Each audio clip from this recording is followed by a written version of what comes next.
በስመ አብ ወወልድ ወመንፈስ ቅዱስ አሐዱ አምላክ አሜን።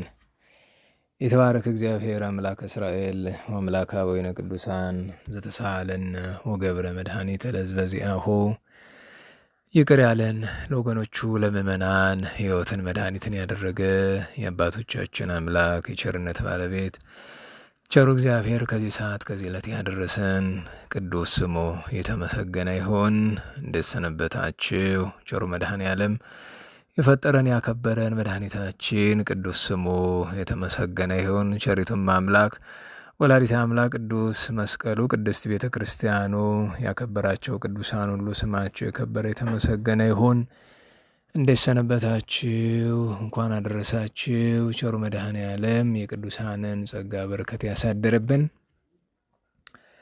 ትንቢተ ቅዱስ ኤርምያስ የነቢዩ የቅዱስ ኤርምያስ ነቢይ ምዕራፍ 35 ቁጥር 1 እስከ 14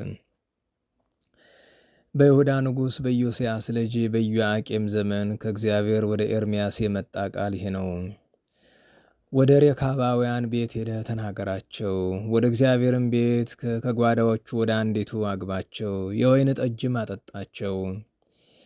የካባስን ልጅ የኤርምያስን ልጅ የአዛንን ወንድሞቹንም ልጆቹንም ሁሉ የሬካባውያንን ወገን ሁሉ ወሰድኋቸው። ወደ እግዚአብሔር ቤት በበረኛው በሰሎም ልጅ በመሲያ ጓዳ በላይ ባለው በአለቆች ጓዳ አጠገብ ወዳለው ወደ እግዚአብሔር ሰው ወደ ጌዴልያ ልጅ ወደ ሃናን ልጆች ጓዳ ገባኋቸው። በሬካባውያንም ልጆች ፊት የወይን ጠጅ የሞላባቸውን ማድጋዎችንና ጽዋዎችን አኑሬ የወይን ጠጅ ጠጡ አልኋቸው። እነርሱ ግን እንዲህ አሉ፣ የወይኑን ጠጅ አንጠጣም፣ አባታችን የሬካብ ልጅ ኢዮናዳብ እንዲህ ብሎ አዞናልና እናንተና ልጆቻችሁ ለዘላለም የወይን ጠጅ አትጠጡ፣ በምትኖሩባት ምድር ላይ ብዙ ዘመን እንድትኖሩ በዕድሜያችሁም ሁሉ በድንኳን ውስጥ ተቀመጡ እንጂ ቤትን አትስሩም። ዘርንም አትዝሩ፣ ወይንንም አትትከሉ፣ አንዳችም አይሆንላችሁ። እኛም የአባታችን የሬካብ ልጅ የኢዮናዳብን ቃል ባዘዘን ነገር ሁሉ ታዘናል። እኛም ሚስቶቻችንም ወንዶችና ሴቶች ልጆቻችንም ዕድሜያችንን ሙሉ የወይን ጠጅ አልጠጣንም፣ የምንቀመጥበትንም ቤት አልሰራንም፣ የወይን ቦታና እርሻ ዘርም የለንም። በድንኳንም ውስጥ ተቀምጠናል፣ ታዘናል። አባታችንም ኢዮናዳብ ያዘዘንን ሁሉ አድርገናል። ነገር ግን የባቢሎን ንጉሥ ናቡከደነፆር ወደዚች ምድር በመጣ ጊዜ ኑ ከከለዳውያን ሰራዊትና ከሶርያ ሰራዊት ፊት የተነሳ ወደ ኢየሩሳሌም እንሄድ አልን። እንዲሁም በኢየሩሳሌም ተቀመጥን። የእግዚአብሔርም ቃል ወደ ኤርምያስ እንዲህ ሲል መጣም። የእስራኤል አምላክ የሰራዊት ጌታ እግዚአብሔር እንዲህ ይላል፣ ሂድና ለይሁዳ ሰዎች በኢየሩሳሌምም ለሚቀመጡ ተናገር፣ እንዲህም በላቸው፣ ቃሌን ትሰሙ ዘንድ ተግሳጽን አትቀበሉምን? ይላል እግዚአብሔር። የሬካብ ልጅ ኢዮናዳብ ልጆቹን የወይን ጠጅ እንዳይጠጡ ያዘዛቸው ቃል ተፈጸመ። ለአባታቸውም ትእዛዝ ታዘዋልና እስከ ዛሬ ድረስ አይጠጡም። እኔም በማለዳ ተነስቼ ተናግሬያችኋለሁ፣ ተናገርኩ፣ ነገር ግን አልሰማችሁኝም። ስለ ቅዱስ ቃሉ አምላካችን እግዚአብሔር በድጋሚ ቅዱስ ስሙ የተመሰገነ ይሁን። እንግዲህ ዛሬ የብፁዓን የንጹሐን የጻድቃን ዓመታዊ በዓላቸው ነው። መቼስ በክብረ በዓላቸው በረከታቸውን ሳንሳተፍ ጣዕመ ዜናቸውን ሳንነጋገር መምሸት የለበትምና እንግዲህ ከመሸ ዘንዳ እንግዲህ አገልግሎታችን ስንጨርስ ወደዚህ ትምህርት ተመልሰናል። ያው ኢንተርኔት በሚገኝበት ጊዜ ለእናንተ የሚደርሳችሁ ይሆናል ማለት ነው። እንግዲህ ዛሬ ሚያዝያ 9 ቀን 2016 ዓመተ ምህረት ሚያዝያ 9 እንደሚታወቀው የደጋግ ቅዱሳን ዓመታዊ በዓል ነው። ከኢትዮጵያውያን ቅዱሳን መካከል የደገኛው ተወዳጅ ቅዱስ ሰው፣ የእግዚአብሔር ሰው፣ የአሕዛብ መምህር፣ ደገኛ ገዳማዊ ጻድቅ አባታችን እስትንፋሰ ክርስቶስ፣ እንደዚሁም ከሶርያ ቅዱሳን መካከል ደገኛው የብፁዓን ጻድቃንን ጣዕመ ዜናና የእናታችን ቅድስት ማርያም ግብፃዊትን ጣዕመ ዜና የጻፈልን ቅዱስ አባት ዞሲማስ ቀሲስ አለ። እንደዚሁም ቅዱሳን ጻድቃን ዘብሔረ ብፁዓን በብፁዓን የሚኖሩ 1000 ዓመት የሚኖሩ ቅዱሳን ዓመታዊ በዓላቸው ዛሬ ነው የሚከበረው። በተረፈው ሕፃኑ ሰማዕት ኤስድሮስ 10 ወሩና አባ ሱምቱ አሉ። ለሁሉም እግዚአብሔር እንደወደደ የብፁዓን ጻድቃንን ትምህርት ማንሻ አድርገን እንቀጥላለን። ቀደም ሲል የሰማችሁት በትንቢተ ቅዱስ ኤርምያስ ምዕራፍ 35 ያለው ጻድቃን ብፁዓን ወደ ብሔረ አዛፍ ወይም ብሔረ እረፍት ወደሚባለው ወደ ሀገረ ብፁዓን እንዴት እንደገቡ ማንሻ ታሪክ ውስጥ ነው። እንግዲህ መጽሐፍ ቅዱስ ላይ የብፁዓን ታሪክ የት ነው የሚገኝ ካላችሁ እንግዲህ መነሻው ይሄ ነው። ከዚህ በኋላ ያለው ታሪክ ግን ምስጢር ስለሆነ በሌሎች መጻሕፍት ነው የሚገኘው። ማንሻው ግን ይሄ ነው። እዚሁ በትንቢተ ቅዱስ ኤርምያስ ምዕራፍ 35 ላይ ቀደም ሲል የሰማችሁት ታሪክ የሬካባውያን ታሪክ ይባላል። ወይም ከሬካባውያን ወገን የተወለደ የኢዮናዳብ ታሪክ ይባላል። ኢዮናዳብን ሬካባውያን ከሚባሉ ነገዶች ከሚባል ማህበረሰብ የተገኘ በእስራኤል ውስጥ ከሚገኙና ሬካባውያን ተብሎ ከሚጠሩ እንግዲህ 3 አይነት አጠራር አለው። ሬካብ የሚሉ አሉ፣ ራኬብ የሚሉ አሉ፣ ኬሬቢ የሚሉ አሉ። 3ቱም ያስኬዳል። ደቂቀ ኬሬቢ የሚላቸው በትርጓሜ ይገኛል። ደቂቀ ኬሬቢ ይላቸዋል በቅዱስ ዮሐንስ ራእይ ምዕራፍ 16 ትርጓሜ ላይ ደቂቀ ኬሬቢ ይላቸዋል። ኬሬቢ እንግዲህ የሰው ስም ነው።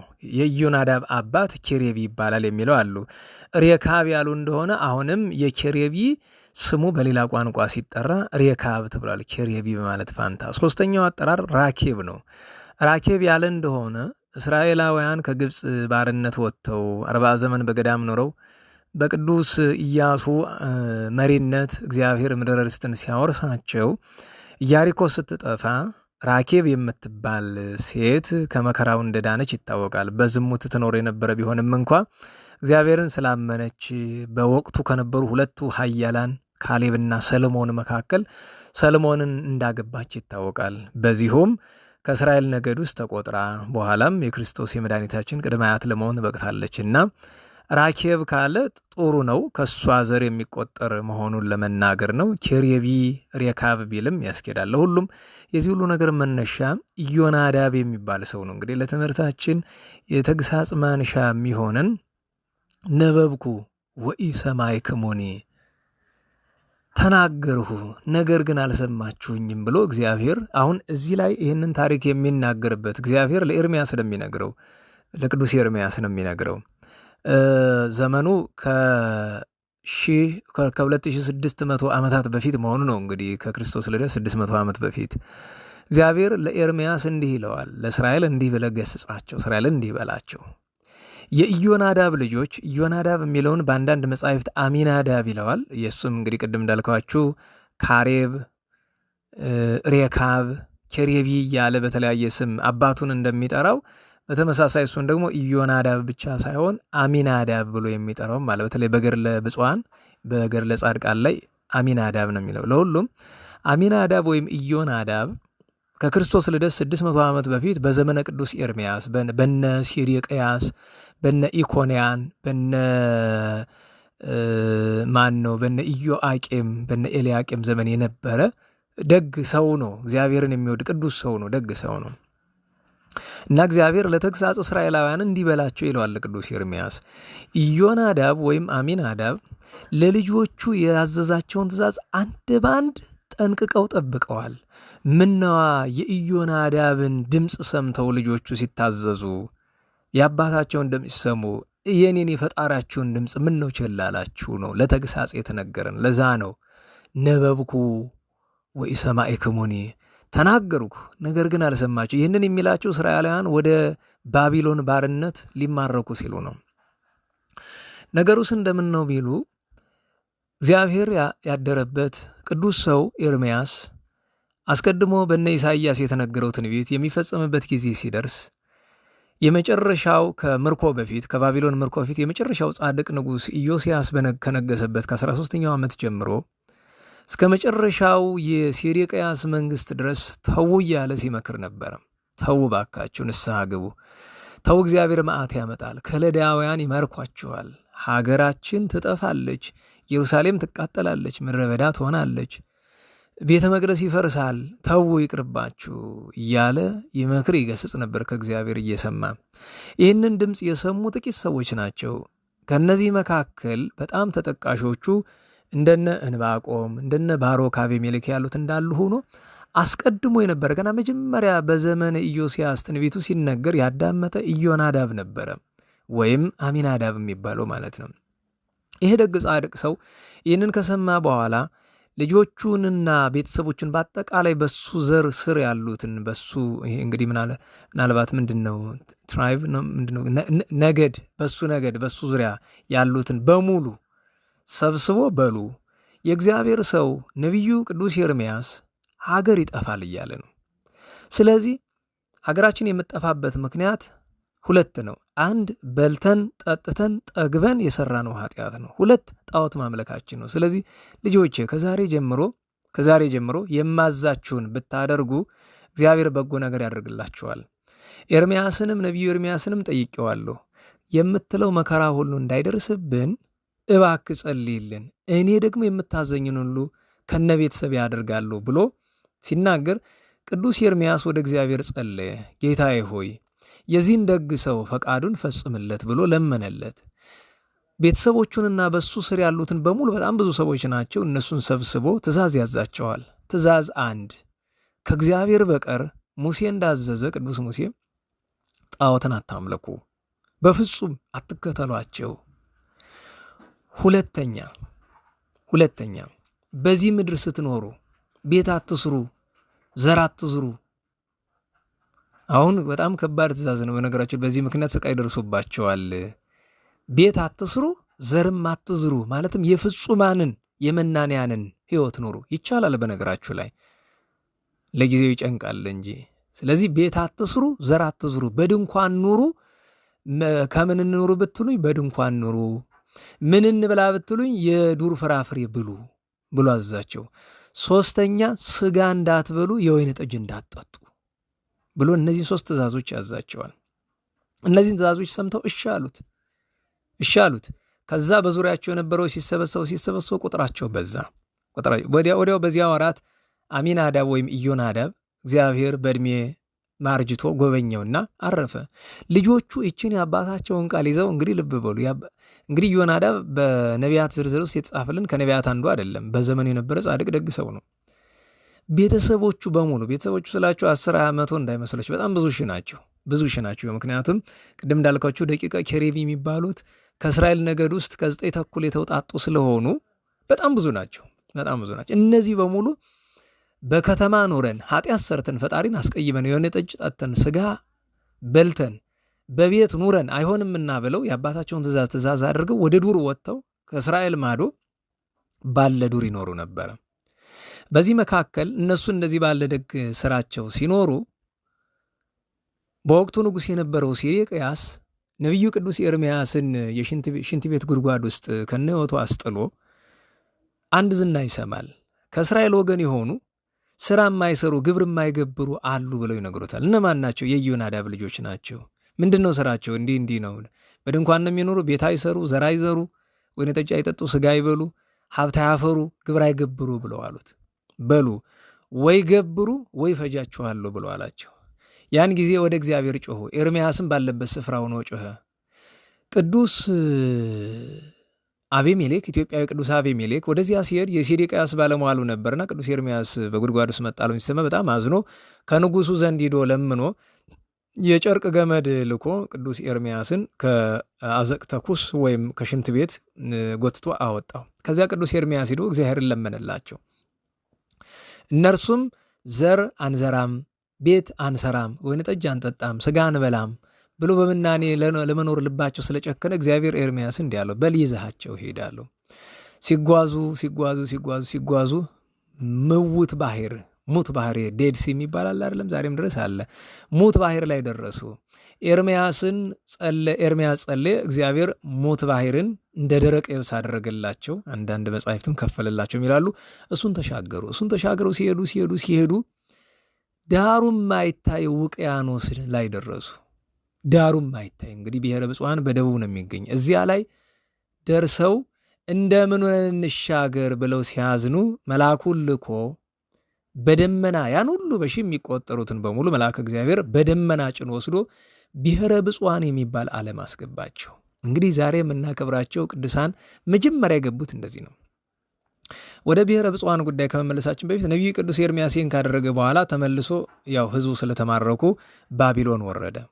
እሱ በባቢሎን ሲወርድ ደግሞ አንድ ስርዓት ተናገረ። እግዚአብሔር እንዲህ ብሏችኋል፣ በባቢሎን የምትችሉ የሚቻላችሁ ብትኖሩ ቤት አትስሩ፣ ዘር አትዝሩ፣ ወይን ጠጅ አትጠጡ፣ ስጋ አትብሉ፣ የሚቻላችሁ ቢኖር ነው። እንግዲህ በነገራችሁ ላይ በዚህ ስርዓት የኖሩ ለምሳሌ ዳንኤል፣ ሰለስቱ ደቂቅ የመሳሰሉ ቅዱሳን እንደነ ሕዝቅኤል እንደነ ዘካርያስ ያሉ እንዲህ ያለ ኑሮን ይኖሩ። ዘር አልዘሩም፣ ቤት አልሰሩም፣ ወይን ጠጅ አልጠጡም፣ ጮማ አልበሉም።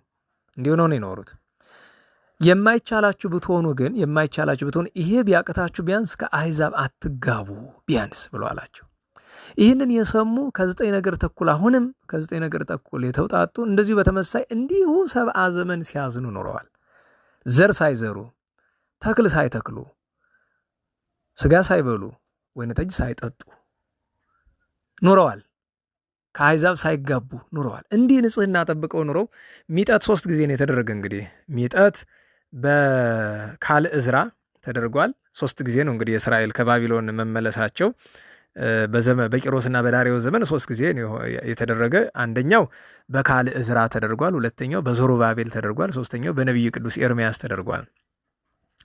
እና ዕዝራ ይዟቸው የመጡት ናቸው ሁለተኛዎቹ ወደ ብሔረ ብፁዓን ለመግባት ደግሞ። እና እነዚህኞቹ ዕዝራ ማለት እንግዲህ ዕዝራ ሱቱኤል ነው፣ ሞትን ያልቀመሰው ማለት ነው። ዕዝራ ሱቱኤል ይዟቸው ሲወጣ ከፋርስ ባቢሎን አብዛኞቹ እንደዚህ ራሳቸውን በንጽህናና በምናኔ የጠበቁ ነበሩና ከዚያው ከመከራው ከባቢሎን ስፍራም ቢሆን ለዕዝራ አንድ ነገር አሉት። ወደ ፈጣሪ ወደ እግዚአብሔር ወደ አምላካችን አመልክትልን። እኛ በፋርስ በባቢሎን እንዲሆን እንኖርናል። ተመልሰን እኛ ኢየሩሳሌም አንሄድም። ለምን? ኢየሩሳሌም ደግ ሀገር ናት። የተከሉባትን ታጸድቃለች፣ የዘሩባትን ታበቅላለች። ያንን በልተን ጠጥተን ድጋሚ እንበድለዋለን። እግዚአብሔር ደግሞ ይቀየምና ዳግመኛ ሌላ ችግር ይመጣብናል። ስለዚህ እኛ ኢየሩሳሌም አንመለስም እና ምን ይሻላችኋል? እኛ ሀገራችን ወደ መራን መሄዳችን ነው ማለት። ወደ እግዚአብሔር ጮኸ።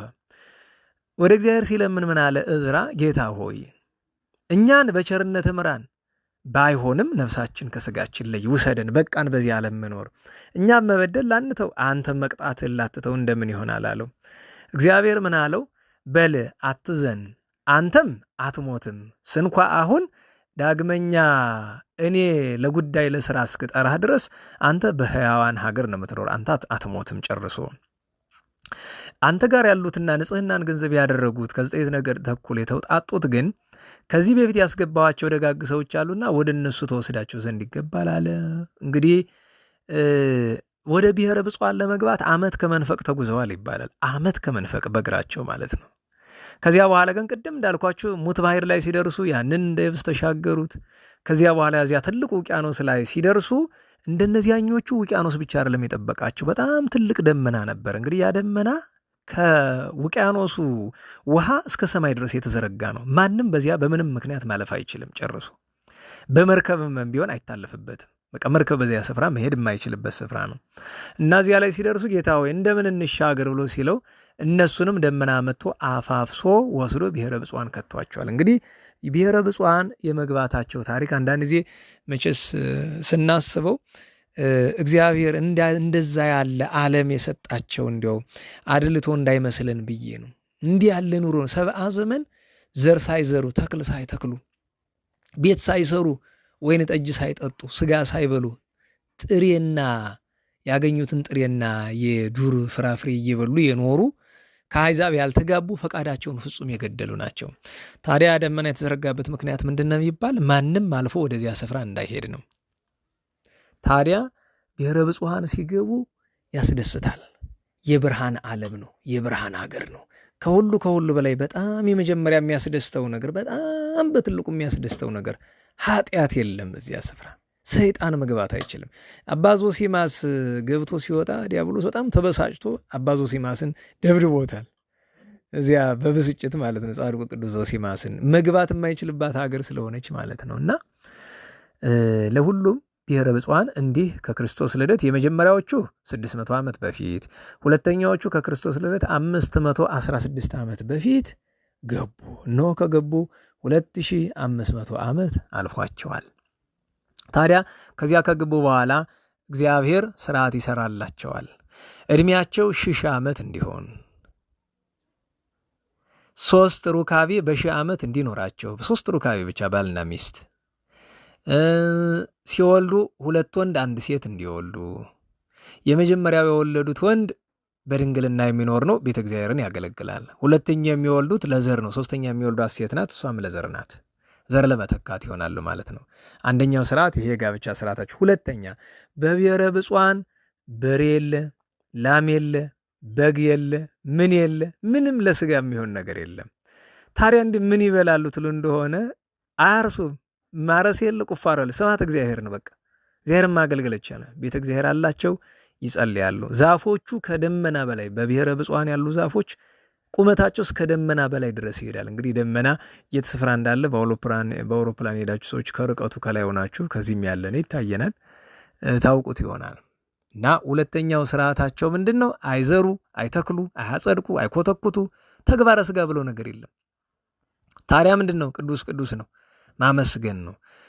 ታዲያ ሰው ናቸው፣ ስጋ ለባሽ ናቸው። ምን ይበላሉ ትሉኝ እንደሆነ ሁልጊዜ በሰንበትና ስርዓት በሚከለክል ጾም በሚከለክልባቸው ዕለታት ካልሆነ በቀር ዘወትር 9 ሰዓት ላይ እነዚህ ረጃጅም ዛፎች በጣም እንኳን በልተዋቸው ሲያሾቷቸው ጣዕማቸው ደስ የሚያሰኝ ልቡናን በሐሴት የሚሞላ ፍሬዎችን ይዘው ዘንበል ይሉላቸዋል።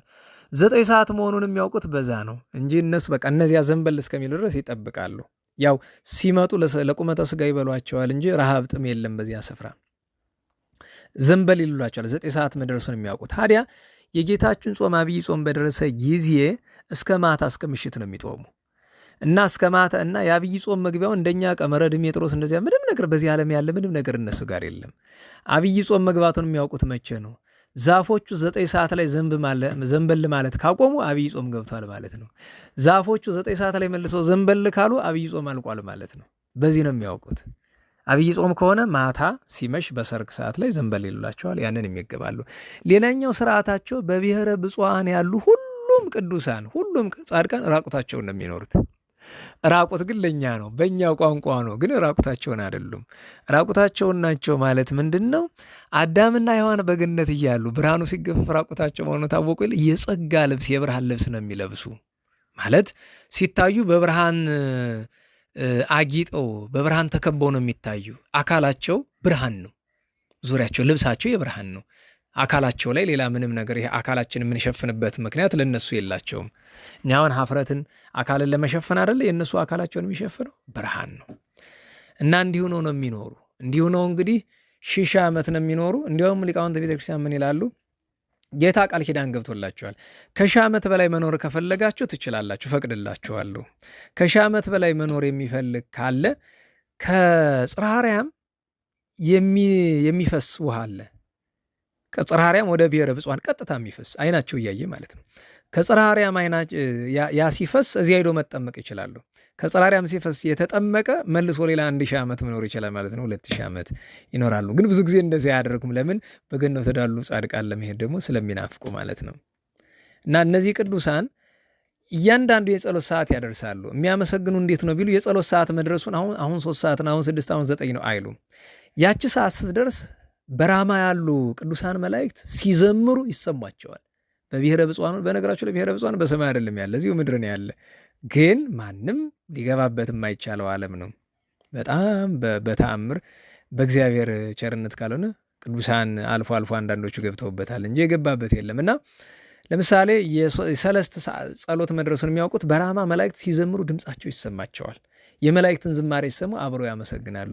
ቀትርም ላይ ሲሆን እንደዚያ ከዚያ ብሔረ ብፁዓን ከገቡ ከ500 ዓመታት በኋላ ጌታችን ሲወለድ እዚያ ምልክት ይታያቸዋል፣ ደስ ይላቸዋል።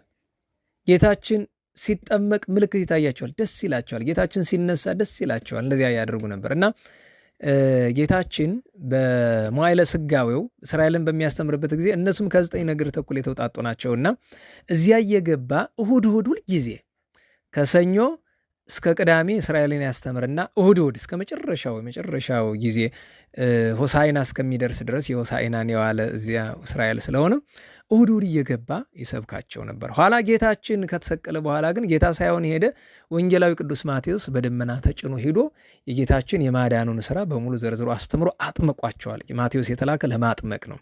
አንደኛ የመጨረሻውን ነገር ነገራቸው፣ የጌታ ስቅለቱ ትንሣኤው እንደምን እንደሆነ። ከዚያ በኋላ አስጠመቃቸው። ስለዚህ ለብሔረ ብፁዓን በአዲስ ኪዳን የነፍስ አባታቸው ካህኑ ቅዱስ ማቴዎስ ወንጌላዊ ሆነ ማለት ነው። እንግዲህ ጌታችን ከዚያም በኋላ እሁድ 144,000 ሕፃናት ሄሮድስ የፈጃቸውን እየያዘ አእላፍ መላእክትን ጻድቃን ሰማዕታትን አስከትሎ ይመጣል፣ ያነጋግራቸዋል። እንግዲህ ታሪካቸው ከዚህም በላይ በጣም ሰፊ ነው።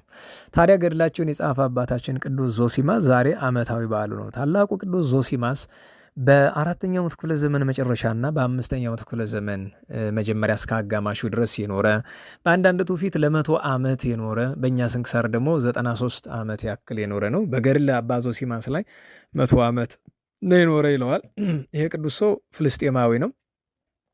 ፍልስጤማዊ ሲባል እንግዲህ አንዳንዶቻችን ከእምነት ጋር እናያይዘው ሰው በሆነ ሀገር ለምሳሌ እስራኤላዊ ነው ስለተባለ እስራኤላዊ ሆኖ ሙስሊም አረብ ሞልቷል አይደል? ፍልስጤማዊ ነው ማለት እስላም ነው ማለት አይደለም። ምክንያቱም እስልምና የመጣ የዛሬ 1600 ዓመት አካባቢ ነው አይደለም?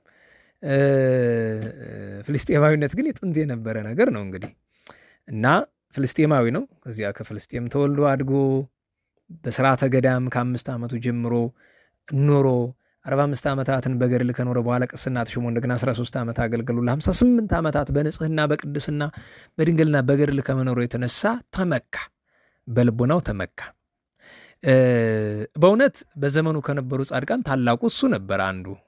በእርግጥ በዚያ ዘመን እነ ታላቁ አርሳኒን የመሳሰሉ በጣም ብዙ ደጋግ ቅዱሳን አሉ። ግን እንዳልኳችሁ በዚያ በሶሪያ ምድር እሱ በነበረበት በእውነት የእውነቱን ተጋድሏል። ግን አንድ ሰው ተጋድሎም ቢሆን እኔ ታላቅ ነኝ ብሎ ካሰበ ችግር ነው እና እግዚአብሔር መንፈስ ቅዱስ እግዚአብሔር ፈጣሪያችን ኢየሱስ ክርስቶስ 3 ልቡን ትሑት ለማድረግ 3 ትምህርት ይሰጠዋል። 3 ሰዎችን ያሳየዋል፣ ወይም 3 አካላት ጋር ያገናኘዋል። መጀመሪያ ወደ ገዳመ ዮርዳኖስ ሂድ ይለዋል።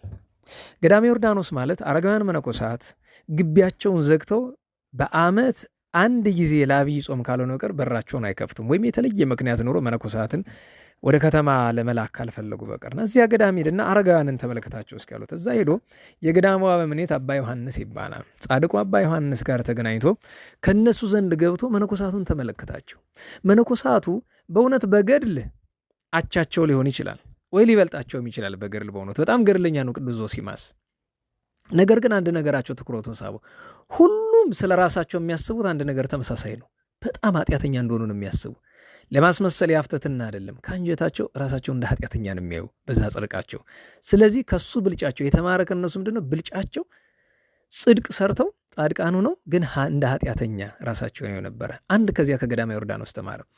ከዚያ በገዳመ ዮርዳኖስ ደግሞ በአብይ ጾም በረሃ ውስጥ ሁሉም ተበትነው ስለሆነ የአብይ ጾም ግብራቸውን ለ40 ቀን የሚፈጽሙ መጀመሪያዋን ከዘወረደ ጀምሮ እስከ ቅድስት ያለችውን እዚያው ይጾሙና እሁድ ሁሉም ስጋው ደግሞ ይቀበላሉ። ሰኞ መዝሙር 26ን እግዚአብሔር ያበርልኝ ወያድኅነኒ ምንትኑ ያፈርሃን የሚለውን እግዚአብሔር ብርሃነ ረድኤት ይሆነኛል ወይም እግዚአብሔር ብርሃኔና መድኃኒት ነው በተለመደው አነጋገር የሚያስፈራኝ ማን ነው የሚለውን መዝሙር በጋራ ዘምረው እርስ በርሳቸው እጅ ተነሳስተው ይቅርታ ተጠያይቀው ይለያያሉ። ከዚያ ወደ በረሃ ይበተናሉ። አባ ዞሲማስ እንዲህ ሲያደርግ ቆይቶ አንድ ጊዜ ጌታዬ ኢየሱስ ክርስቶስ እባክህ እንግዲህ ትምህርት አንድ ቅድም ነግሬያቸዋለሁ። ከዚያ ከገዳመ ዮርዳኖስ እስከ አረጋውያን ተማረ። አሁንም እዚያው እያለ እባክህ የምረጋጋበትን ነገር የምጽናናበት የምደሰትበት ነገር በበረሃ አሳየኝ አለ። እንዲህ ያለ ሲጸልይ ከርቀት በጣም ቀጭን ጸጉር የተሸፈነ የሚመስል ሰው አየ እና ደንግጦ አማተበ። አቡነ ዘበሰማያት እልቦት ወሪቦን ይባላል። ደገመ። ኋላ ሰው መሆኑን አወቀ። ከዚያ ባርከኒ አባ እያለ አባ ባርከኝ እያለ እየሮጠ ሲከተል ያ ሰው ይሮጣል፣ እሱም ይሮጣል፣ ያም ሰው ይሮጣል። እንግዲህ ታሪኩን ስለምታውቁት እቺ የምትሮጠው እናታችን ቅድስት ማርያም ግብፃዊት ናት። ማርያም ግብፃዊት እንግዲህ ዘመኗን በሙሉ በዝሙት በተለይ ከህይወቷ 17 ድፍን ዓመታት በተለይ ከ20 ምናምን ከሚሆነው የኃጢአት ዓመቷ 17 ዓመቱ በተለይ በዝሙት ያለፈ ነበርና ከዚያ በረሃ 47 ዓመት ይኖረች እናት ናት። ከዛ ሲሮጥ እሱ ሲከተል እሷ ስትሮጥ ከዚያ እንደ ጉድጓድ ያለ ነገር ውስጥ ገባችና እባክህ አባ ዞሲማስ እኔን ማነጋገር ከፈለክ ልብስ ጣልልኝ ራቁቴን ነኝ አለች። ልብስ ጣለላት፣ ወጥታ አናገረችው እና ሲያት ተገረመ እና ከቅድስት ማርያም ግብፃዊት ጋር በነበረው ንግግር አባ ዞሲማስ በጣም አለቀሰ። እንግዲህ ቅድስናውማ ሞልቶታል። አሁን የአባ ዞሲማስ ፈተና የሆነው ልቡ ላይ ያመጣችው ያችት እንደ ቃለ ትዕቢት ያለች ነገር ናት እና እሷን ለማረም ነው እንግዲህ ጌታዬን ሁሉ የሚያደርግለት። በዚያውም እኛ ቅድስት ማርያም ግብፃዊት እንድናቃት ነውና ከእሷ ጋር ሲነጋገሩ እባክሽ ታሪክሽን ንገሪኝ፣ ገድልሽን ተርኪልኝ ብሎ አላት። አይ ከሰማ በኋላ እግዚአብሔር ይቅር እንዲለኝ እንድትጸልይልኝ ካልሆነ በቀር ታሪኬን ሰምተ እንዳትጸየፈኝ አለች። ግድ የለሽም እናቴ ልስማው አለ። ከታች ጀምሮ የተደረገውን ነገር መጀመሪያ የኃጢአቷን ታሪክ፣ ኋላ ከዚህ ከገባች በኋላ ለ17 ዓመታት ያክል የተሰቃየችውን ስቃይ እመቤታችን ድንግል ማርያም እንዴት ትረዳት እንደነበረ በእያንዳንዱ ጊዜ ረድኤተ እግዚአብሔር ፍለጋ ያለማቋረጥ ለ24 ሰዓት ታለቅስ ነበር። ታውቃላችሁ አይደለም? ለ24 ሰዓት ለ2-3 ሰዓት ሳታቋርጡ ብታለቅሱ ማለት ነው በቁማችሁ ነው የምትወድቁ።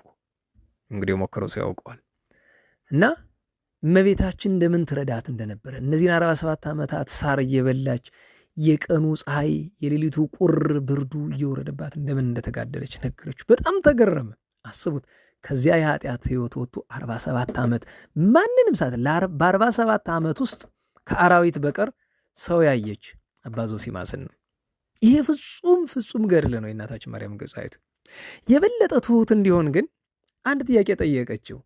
አባቴ ዞሲማስ ባርከኝ አለችው። አይ አንቺ ባርክኝ ብሎ ከእግሯ ወደቀ። አንተ ባርክ። ብዙ ከተከራከሩ በኋላ አይ አንተ ቄስ ነህ መባረክ ይገባል አለችው። ማለት ምስጢሩን አወቀችበት። ቄስ መሆኑ አይታወቅለትም በበረሃ ቄስን አለችው። ተገረመ። ከስንት ክርክር በኋላ እምቢ ስላላት እሺ እግዚአብሔር ይባርክ አለችው። እሱም እግዚአብሔር ሁላችን ይባርከን አለ። ከዚያ በኋላ አንድ ጥያቄ ጠየቀችው። እንዲሁ አባ ዞሲማስ አባቴ እስኪ አንድ ጥያቄ ልጠይቅ፣ ዓለሙ እንዴት ነው? ሰው እንዴት ነው የሚኖር? ነገስታት ይነግሳሉ፣ ቤተ ክርስቲያን እንዴት ናት በዓለም ያለችው ብላ ስትለው፣ ምክንያቱም እሷ በበረሃ ነው የምትኖር፣ ይህን ሁሉ ወዴት ታያለች? እና አለቀሰ።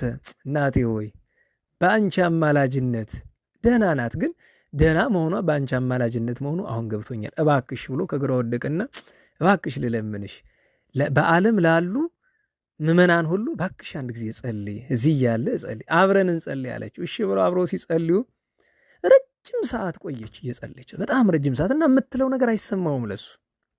ግን አይኖቹን ሲገልጥ ከተደፋበት ቀና ቢል እሱ ከቆመበት አንድ ክንድ ከመሬት ከፍ ብላ ተንሳፋለች። በጣም አለቀሰ።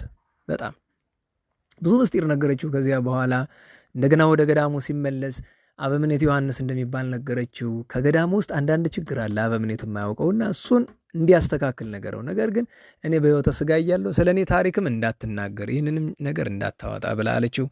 በአመቱ የዛሬ ዓመት ምን ላርግልሽ ብላለች። የዛሬ ዓመት ሥጋ ወደሙ ይዘህና ወደ እኔ ስትመጣ ግን ወደዚህ አሁን ወደ ተገናኝንበት ጭው ያለ በረሃ 20 ቀን ነው የሚያስኬድ ከገዳሙ በእግር ወደዚህ አትምጣ፣ ወደ ዮርዳኖስ ወንዝ ዳርቻ ና፣ ከዚያ እንዳታልፍ። ያንን ያደረገችበት ምክንያት ሥጋውን ደሙን ይዞ ሩቅ ቦታ እንዳሄድ ነው። እና ከዚያ መጥቶ ከወንዙ ዳር ልክ አመቱ እና ምን ብለዋለች? የሚቀጥለው ዓመት አብይ ጾም ሲደርስ እንደ መነኮሳቱ ወደ በረሃ እንዳትወጣ፣ ወደ እኔ የምትመጣ በተገናኝንባት ዕለት ማለትም ትንሣኤ ሊደርስ ሲል ነው የምትመጣ። እወጣለሁ ብትል ግን እንዳትወጣ የሚያደርግ ነገር ይገጥመሃል ብላለች። ልክ በአመቱ በአብይ ጾም መግቢያ ላይ እወጣለሁ ሲል ታሞተኛ። ስለዚህ በአብይ ጾም ሁሉ ሲወጡ እሱ ቀረ ብቻውን። ከዚያ በዓለት በተቀጣጠሩበት ቀን ሥጋውን ደሙን ቅዳሴ ቀድሶ ሥጋውን ደሙን ይዞ ወደ እርሷ ዘንድ ሄደ። ካለችው ቦታ ቅርብ ነበርና ከዚህ ገዳመ ዮርዳኖስ ከዮርዳኖስ ወንዝ ዳርቻ ቆመ።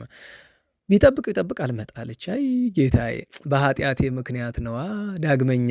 ምክንያቱም አመቱ ረዝሙበት እናታችን ማርያም ግብፃዊትን ለማየት አመቱ ሙሉ ረዝሙበት። ጌታዬ እባክህ እነዚህን ቀናት አሳጥርልኝ ሲል ነው የቆየ ከናፍቆቱ የተነሳ እና አመቱን ሙሉ ሲጸልይ ስለነበር መጥቶ ጌታዬ በኃጢአቴ ምክንያት ፈቃዴን ልመናዬን ነሳኝን ብሎ ሲናገር ከርቀት ያያታል። መጣች። ግን ያለችው ዮርዳኖስ ወንዝ እነሱ ያሉበት ቦታ በጣም ሰፊ ነው። እነሱ በደረሱበት ስፍራ ላይ ዮርዳኖስ ወንዝ አንዳንድ ቦታ ላይ ሰፊ ነው፣ አንዳንድ ቦታ ላይ ዋሻ ውስጥ ይገባና ጠበብ ይላልና በጣም ሰፊው ስፍራ ላይና ትዝ ቢለው ድልድይ የለ ምን የለ በምን ትሻገራለች አይ ብሎ አዘነ። እያዘነ እያለ ፊቷን አማትባ ውሃውን እየረገጠች በላይ መጣች ከላይ እና ሶስት ድረስ እግሯ ምንም ማራሰ። ከዛ ሊሰግድ ሊጎነበስ ሲል ተው ዞሲማስ ተው አለችው። እባክሽ ለምን አላት። ተው በእጅ ያዝከውን አትርሳ አለችው። ለካ ስጋ ወደሙ በእጅ ይዟል። ተው የጌታዬን ስጋ ወደሙ ይዛ አትስገድ አለችው። እሱም እጅ ነስቶ ቀረ።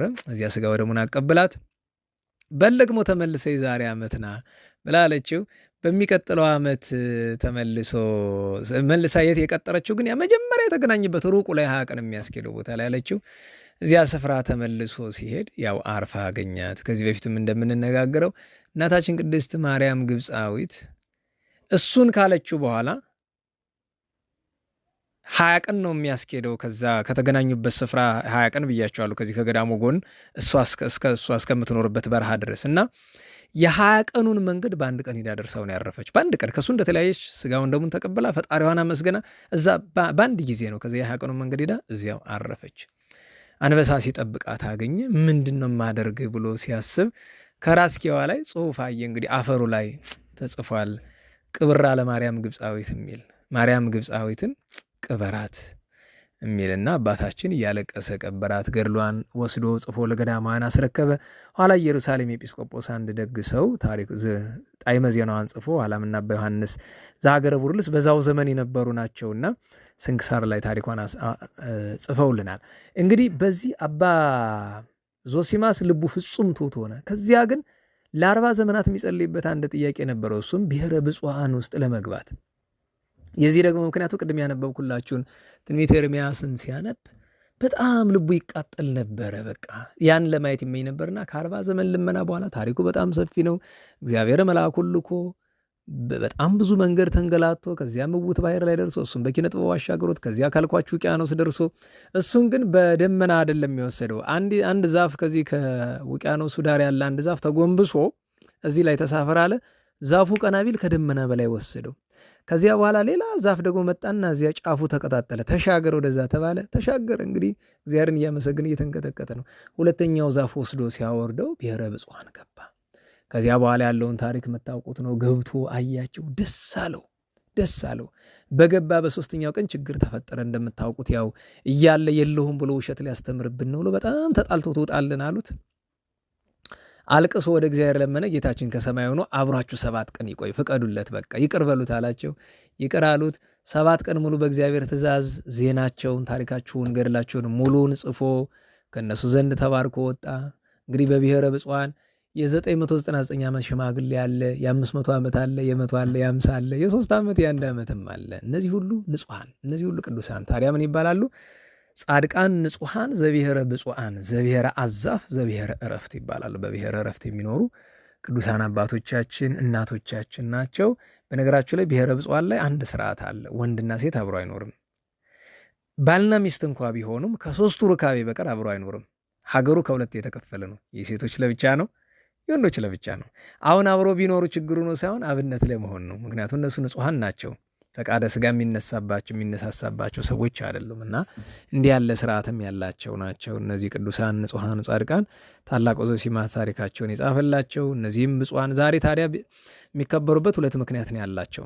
አንደኛ አባ ዞሲማስ ባረፈበት ቀን አብረው እንዲከበሩ አባታችን ዮሐንስ ዘቡርልስ ስርዓት ሰራ። ምክንያቱም ዜናቸውን ይዞ ወጣ ስለሱ ስለሆነ።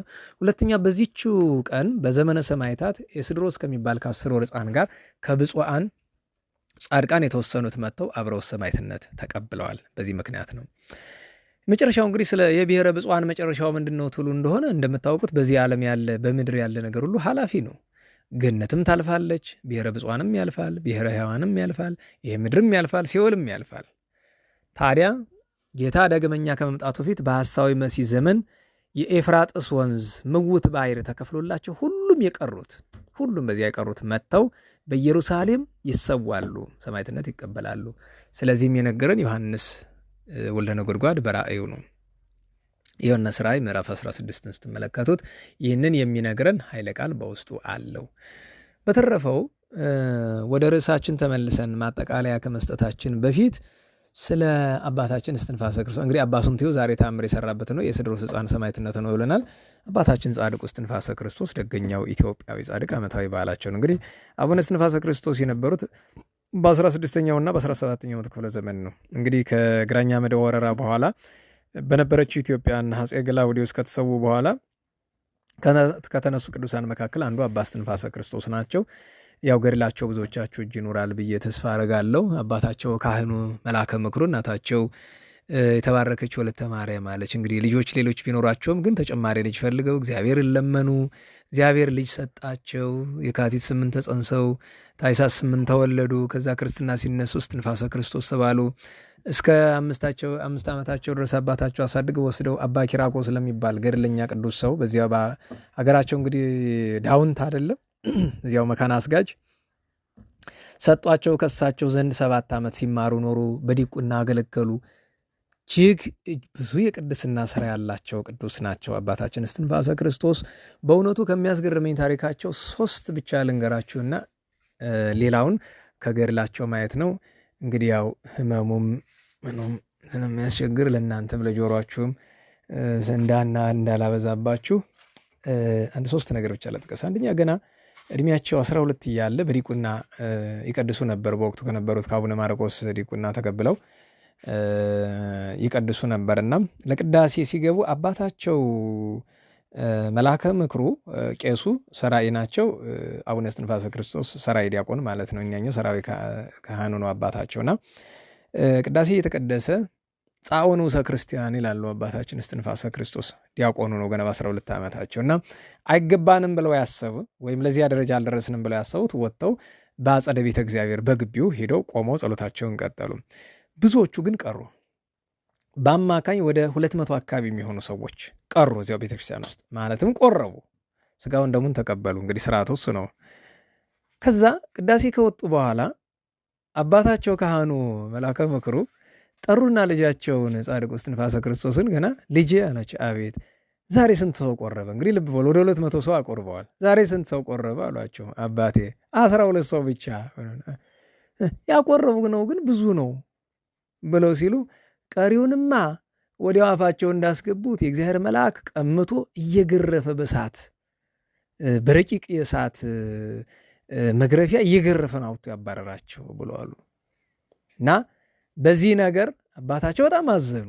እንደምታውቁት አሁን በስጋው ደግሞ የመቀበል ስርዓታችን ላይ በጣም ጥንቃቄ ይጠይቃል። መቼስ ከምንም በላይ ማናችንም ለስጋው ደግሞ መቼም ብቁ ልንሆን አንችልም። ንጽህና ባይኖረንም እንኳ ቢያንስ እንኳ ትህትና ያስፈልጋል። ይሄ ነገር አይገባኝም እያሉ በትሁት ልቦና በየዋህ ስብዕና መቅረብ ያስፈልጋልና አባታችን ይህንን ነገር ካዩ በኋላ ጻድቁ እስትንፋሰ ክርስቶስ የምናኔያቸው አንዱ ምክንያትም እሱ ነው። መጻሕፍትን ተመልክተው ወጥተው መን ነው። አንደኛ ይህንን ነው ልነግራቸው የምፈልገው። ሁለተኛ አቡነ እስትንፋሰ ክርስቶስ እንድታወቁት የምፈልገው ነገር ጸሎት ሲጸልዩ ዳሴ ማርያም ይጸልያሉ። እስከሳቸው ዘመን የተደረሱ መልክዓ መልኮችን ያደርሳሉ።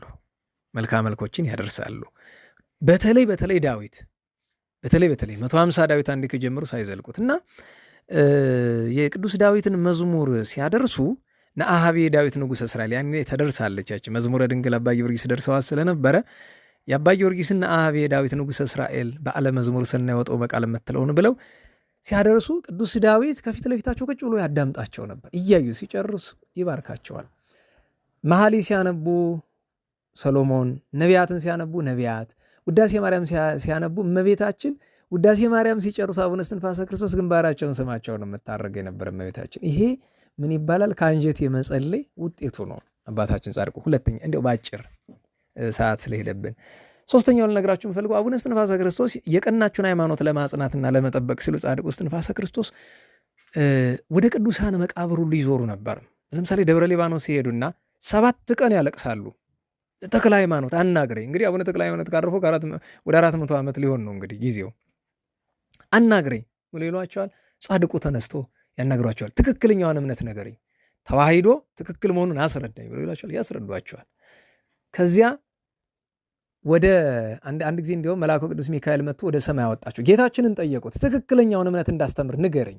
አሁን በመንቸስ የምታውቁት የጸጋ ቅባትና የሚባለው እሳቸው በነበሩበት ጊዜ በሽታው የጀመረበት ጊዜ ስለሆነ የጸጎችና የቅባቶችን አረመኔነት፣ ክፋት፣ የእምነታቸውን ብላሽነት፣ ጌታችን ነግሯቸዋል። ጌታን አስረዳኝ፣ በቃ ትክክለኛውን አንተን ምን ብለህ እንድናምንህ ነው የምትፈልገው የሚለው ስለ ተዋሂዶ ወልደ አብ ወልደ ማርያም ስለማለታችን 2 ልደት ቅድመ አብ ከአብ ያለ እናት ድህረ ዓለም ወይም በኋለኛው ዘመን ከመቤታችን ያለ አባት መወለዱን ተዋሂዶን አንድ አካል አንድ ባሕርይ መሆኑን ያስረዳቸዋል። በሰማይ ያሉ ቅዱሳን ጋር ተነጋገሩ፣ ወደ ኢየሩሳሌም ወረዱ። ከዚያ ባሕረ ኢያሪኮ ወይም ሜዲተራኒያን ባሕርን እንደ የብስ በእግራቸው አቋርጦ ሄዶ አርማንያ ድረስ ገብተው ደግሞ ኤዎስጣቴዎስ ተነስና አናግረኝ ብለው አርማንያ ገብቶ አቡነ ኤዎስጣቴዎስን አናግረው እንግዲህ ከሞት ተነስተው አናግሯቸው ማለት ነው። ከዚያ እንደገና በግብፅ አድርገው በኤርትራ ሄደው በደብረ ቢዘን ከነ አቡነ ፊልጶስ ጋር ተጨዋውተው ደብረ ዳሞ ከአቡነ አረጋዊ ጋር ሄደው ሌላው ቢቀር አክሱም ጽዮን ገብተው ታቦተ ጽዮን በሰው ልሳን አናግራቸዋለች። ዋልድባ ገብተው 4 ዓመት አገልግለው ከዋልድባ ቅዱስ ያሬድ ሄደው ከቅዱስ ያሬድ በዓት አልቅሰው ቅዱስ ያሬድ ተገልጾ አናግሯቸው። እንግዲህ ይሄ በጣም የተለየ ነገራቸው ነበር። ከዚያ ከእግዚአብሔርን ለመኑት። የ15ቱን ነቢያት የ12ቱን ሐዋርያትና የ318 ቅዱሳን ሊቃውንትን መቃብር አሳየኛሉት። ጌታን አሳያቸው። ወደ ሁሉም ዙረው ቅርቡን በእግር ሩቁን በደመና እየተጫኑ ሄደው ተሳልመዋል። በኢትዮጵያ ስብከተ ወንጌል አስፋፍተዋል። በእናታችን ወለተ ጴጥሮስ፣ በእናታችን ፍቅርተ ክርስቶስ፣ ሌሎችም ገድል ስትመለከቱ በዛ ዘመን እስትንፋሰ ክርስቶስ ምን ይባላሉ? አብይ ጻድቅ፣ ታላቅ ጻድቅ የእግዚአብሔር ሰው ይባላሉ። እና እኒህ ታላቅ ቅዱስ ሰው ጽኑ ቃል ኪዳን ተቀብለው ኃጥአን የሚያስምሩበትን ለሀገራቸው ለኢትዮጵያ 9 ዓመት ባሕር ውስጥ ሰጥመው ጸልየው እግዚአብሔር ምሕረት አውርዶላቸው የለ እና ጽኑ ቃል ኪዳን ተቀብለው ቅዳሜ ለእሁድ አጥቢያ ሚያዝያ 9 ቀን በ17ኛው መቶ ክፍለ ዘመን አባታችን እስትንፋሰ ክርስቶስ በዚህች ዕለት አረፉ። ታዲያ ቅዱስ ዳዊት ጻድቃንሰ ይወርስዋ ለምድር ወይነብሩ ውስቴታ ለዓለመ ዓለም ጻድቃን የተባሉ ለብፁዓን በተለይ ለብፁዓን ጻድቃን ብፁዓን ጻድቃን ምድርን ይወርሷታል አለ። ብሔረ ብፁዓንን ይወርሷታል ነው አንዱ ምስጢር። ኋላ ምድር የተባለች ገነት፣ በመጨረሻው ምድር የተባለች መንግሥተ ሰማያት ናት። ምነው ምድር አላትሉ? በምድር በሚሰራ ስራ ስለምትወረስ አንድም በምድር ተድላ ስጋ እንዲደረግ በሰማይ በመንግሥተ ሰማያት ተድላ ነፍስ ይደረጋልና ወይ ነብር ውስጥ ለዓለመ ዓለም ለዘላለም በተድላ ይኖራለን። አፉ ለጻድቅ ይትሚሃር ጥበብ አለ። የጻድቅ አፍ ጥበብን ይማራል፣ ያስተምራል፣ ይናገራል። እና በእውነቱ ማስተዋል እንዲኖርን ቸሩ መድኃኔዓለም በቸርነቱ ይርዳን። እንግዲህ የሽፍልጥ ማሰሪያው ልጥ ነውና የተነሳንባትን ርዕስ እንነጋገር። አጭር ብቻ ነው፣ ልብ በሉ። እንግዲህ ነበብኩ ተናገርኩ ወኢሰማዕክሙኒ፣ እናንተ ግን አላዳመጣችሁኝም፣ አልሰማችሁኝም። እንግዲህ ልብ በሉ፣ እግዚአብሔር በነቢያት አድሮ ለእስራኤል ተናገረም፣ አልሰሙም፣ ጠፉ። በቅዱሳን ሐዋርያት አድሮ ለአሕዛብ ተናገረም፣ የሰሙ ዳኑ፣ ያልሰሙት ጠፉ። በሰማዕታት አድሮ ተናገረ፣ የሰሙ ዳኑ፣ ያልሰሙ ጠፉ። በሊቃውንት በጻድቃን አድሮ ተናገረ፣ የሰሙ ዳኑ፣ ያልሰሙ ጠፉ። ከሁሉ በላይ አሁን በከፋው ጊዜ ላይ ደረስን። እግዚአብሔር ልብ በሉ ኢዮናዳብ የተባለ አንድ ደግ ሰውን ሰምቶ ልጆቹ ያን ያህል ከታዘዙለት እግዚአብሔር ዘር አትዝሩ አለን፣ ተክል አትትከሉ፣ ቤት አትስሩ አለን፣ ወይን ጠጅ አትጠጡ ብሎናል፣ ስጋ አትብሉ አለን። ምን የከበደ ትእዛዝ ነው እግዚአብሔርን አልሰማም ያለ። በዚህ ጊዜ በዚህ ዘመን እግዚአብሔር የወደዳቸው እግዚአብሔር ያደረባቸው ቅዱሳት መጻሕፍት አባቶቻችን ያስተማሩን እውነት መስማት ትተን ፈቀቅ ብለናል፣ ከዚያ ርቀናል። ዛሬ የምንሰማው ድምፅ እንዴት ያለ እንደሆነ ታውቁታላችሁ። የማንን ድምፅ ነው የምንሰማው? በእውኑ የእግዚአብሔር ድምፅ ነው። ዛሬ በቤተ ክርስቲያን በብዙ ስፍራ በስመ ቤተ ክርስቲያን፣ በስመ ክርስቲያን፣ በስመ አገልጋይ የምንሰማቸው ድምፆች ሁሉ በእውነት የክርስቶስ ድምፅ ነው? እሱ እንዲያ ነው ወይ? እንዲያ ነው ወይ የክርስቶስ ድምፁ? ቅዱሳት መጻሕፍት ያዘዙትን ስርዓት የሚያስተምረን ማን ነው? ጥቅስ ጠቅሶ የሰው ሕይወት ሲያቦኩ መዋል ነው ወይስ እግዚአብሔር ከኛ ጎደለ ብሎ እኛን የተጣላበትን የምታውቁትን አይደለም? ሀገራችንን ለጠላት አሳልፎ አልሰጠም። ቤተ ክርስቲያንን ለመናፍቃን አሳልፎ አልሰጠም። እምነት የሌላቸው ሰዎች እምነት እንኳ የሌላቸው ሰዎች እንዲመሩን አላደረገም እግዚአብሔር። እስከዚህ አልደረስንም። ናቡከደነፆር እንኳ ያላደረገውን ነገር የሚያደርጉ ሰዎች እጅ አልወደቅንም። ስልምናሶር እንኳን የማያደርገውን በአንዳንድ ስፍራ ዲዮቅልጥያኖስ ያላደረጋቸው ነገሮች ሲደረጉ እኮ እያየን እየሰማን ነው። ቤተ ክርስቲያንም ደህና ሰው ታውቁት የለ እግዚአብሔር እኮ ተናግሯል። ሕዝብ የበደለ እንደሆነ በመንፈሳዊም በስጋውም ደህና መሪ አይሰጠውም። ለዚያ ነው ተናገርኩ፣ ነገር ግን አልሰማችሁኝም። አሁንም እግዚአብሔር እያለ ነው። መቼስ የሚያዳምጥ ሰው ካለ አሁንም እግዚአብሔር እየተናገረ ነው። ምን ክፉ ብንሆን የእግዚአብሔርን ቃል ነው የምንናገረው፣ የራሳችንን ሐሳብ አይደለም። እና በእውነቱ የጻድቃን ፈጣሪ ጻድቃን አምላክ ይለመነን። እመቤታችን የወለደችው ቸሩ መድኃኔዓለም ይለመነን፣ መከራውን ያርቅልን፣ ሰላሙን ረድኤቱን ይስጠን። ሰላሙን ረድኤቱን ፍቅሩን አንድነቱን ይስጠን፣ ከመከራው ይሰውረን። ነፍስንም ስጋንም በሚያጠፋ መንገድ ነው አብዛኞቻችን ያለንና ነፍስጋችንም ስጋችንም የምንድንበትን ጎዳና መድኃኔዓለም ይስጠን። በቅንነት በበጎነት የምትኖሩ ሰዎችን ደግሞ እግዚአብሔር ያጽናችሁ ባላችሁበት። በአብዛኛው ግን መቼስ ያለንበት ጊዜ እግዚአብሔር እኛን የተቀየመበት፣ እኛ እግዚአብሔር ማስቀየማችንን ከትልቁም ነገር ያልቆጠርንበት እጅግ አሳዛኝና አሳፋሪ ዘመን ላይ ደርሰናል። ስለዚህ እግዚአብሔር አሁንም እየተናገረ አልሰማ ብለናል፣ ንስሐ አልገባ ብለናል። በቃለ እግዚአብሔር ስም የግል ፍላጎታችን እየፈጸምን ያለ ነውና ቸሩ መድኃኔዓለም ይርዳን፣ ቸሩ መድኃኔዓለም ይርዳን። ለንስሐ ሞት ያብቃን፣ ከብርሃነ ትንሣኤው ያድርሰን። የእመቤታችንን የጻድቃንን የንጹሐንን በረከት ያሳድርብን። ለአባቶቻችን የሰጠውን የእረፍት ዘመን በጎ ዘመን ለሁላችንም በቸርነቱ በምሕረቱ በይቅርታው ይስጠን። ለዛሬው ይበቃናል። እግዚአብሔር ይስጥልን። ስብሐት ለእግዚአብሔር ልዑል ወለወላዲቱ ድንግል ወለመስቀሉ ክቡር ዕፀ ሣህል አሜን።